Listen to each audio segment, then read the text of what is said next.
Hey guys, let's have a behind-the-scenes look at In My Eyes. This actual song has a really cute story, cute for me. I've mentioned in the past the student that I had called Chester. He was just fantastic. He was like 5 years of age. He and his older brother Sam would come in for lessons, and they were just great kids, great students. The parents were really committed.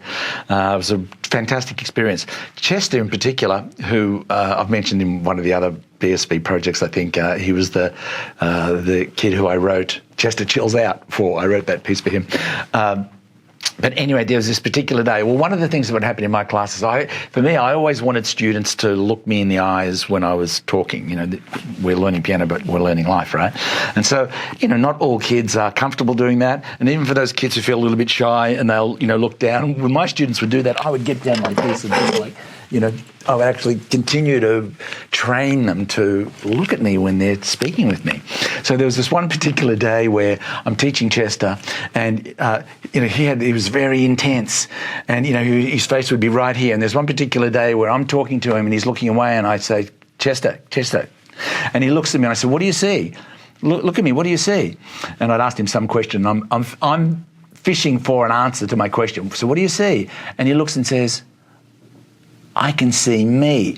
Now, in that moment, I thought that was hilarious. What he was talking about, this wasn't metaphoric, he was talking about, I can actually see a reflection of me in your eyes. I thought that was hilarious, but it had me thinking, hey, actually, that wouldn't be a bad concept for a song. Like, in my eyes, I can see myself, but I also see you. We're different, but we're the same. And really, that was the impetus behind composing this simple piece of music, and I think it's really quite sweet regardless. Let's have a look at what I'm doing in the accompaniment cycle, but there's a couple of things that I change up in the accompaniment cycle of this piece. So what I'll do this time, let's play the whole thing. We'll go over to the BSV for In My Eyes. I'll play the piano cycle, and then we'll go into the Destiny cycle with the accompaniment, and we'll come back and have a look and see what it is that I'm doing. So let's hop over there now and check that out. See you in a minute.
Some nice chords in this piece. Let's have a look at it.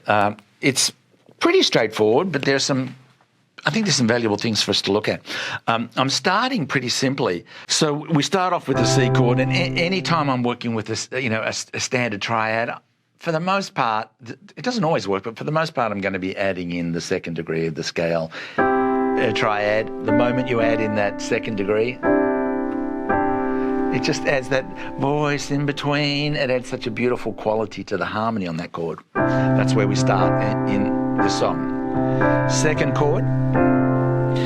So really what I'm doing here, I'm playing an F major 6, but it's an inversion of that chord. And all we really needed to do to get to that is just take the upper two notes and move them up to the next white note.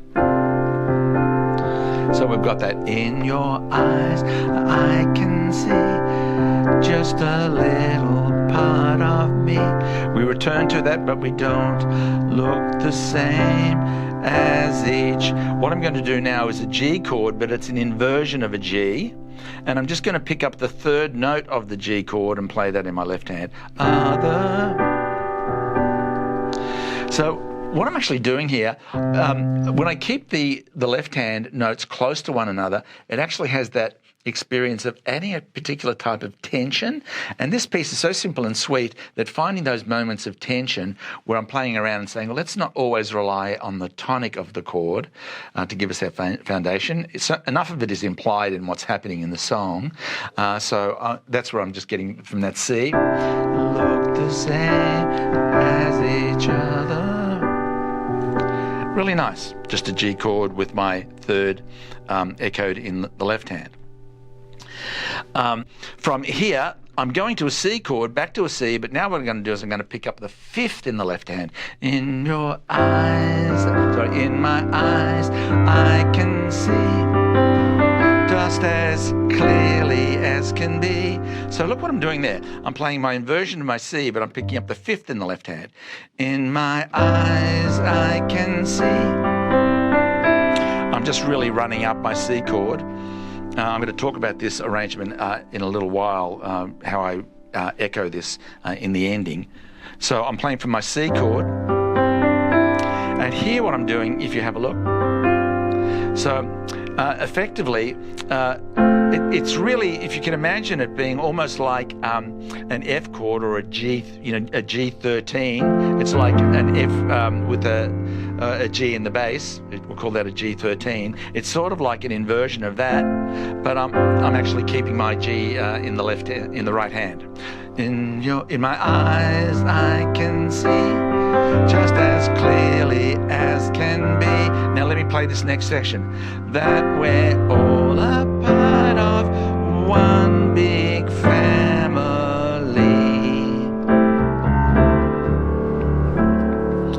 Let's just have a look at that. All a part of one big family. So what I'm doing here, I'm doing my F chord and I'm adding my G in. All a part of. I'm moving it up to the G. One big. I'm moving my G up and playing the G sharp diminished chord. And then I'm moving to my A minor. One of the things that you can do whenever you're in any particular key where you have those naturally occurring chords, scale tone chords or key chords as I call them, whenever you're progressing from one degree to the next, like if I'm going from F to G, I can actually go via the diminished chord a half step higher. If I move up to my A chord, I talk about this elsewhere in some of the trainings that I've done. It's a really nice progression as a passing chord, and you don't even really need to think of it theoretically. How you get to it quite simply. If I'm going from F to a G chord, all I need to do is to take my Fs and move them up a half step, keep everything else the same. That'll give me my F sharp diminished. I move up to my G chord. This isn't happening in the song, by the way. I'm just telling you this because it's something that it's an approach that you can apply to other stuff you're doing. So I'm G. I'm going to move up from my G to my A chord. Great, G. Move just my G's up to the G sharp. So that's something that you can just try, and effectively I do a version of that a little bit more fully. All a part of one big. I'm actually doing the diminished seventh chord, and then I'm moving up to my A minor seventh, an inversion of it. All a part of one big family. From here,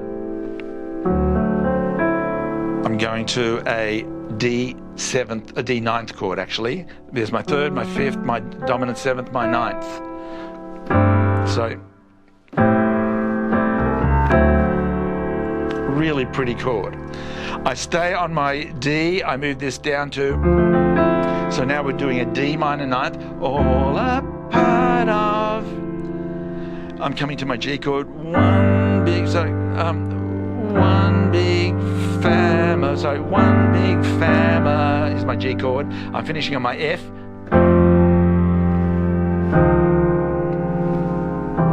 another beautiful progression. I'm going from my F chord, I'm going to finish up on a C. In this instance, it's going to be a C major.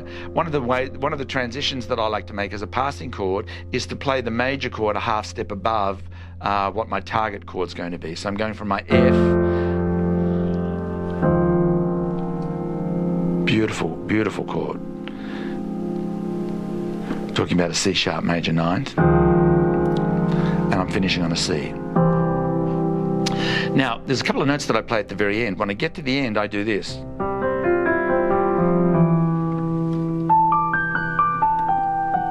Let's have a look at what I'm doing. I'm on C. All I'm working around really is the triad, but I'm doing an inversion of my triad, so I'm on my second inversion, and I'm just playing this inversion, but instead of landing on the third, I go up to the fourth. So it's a momentary suspension. And then I run down to the fifth and through the fourth to the third. If I was in D, for example, you could do the same. Here's the fifth. Here's my D second inversion. In this instance, what I do is effectively, even though I've finished on the C,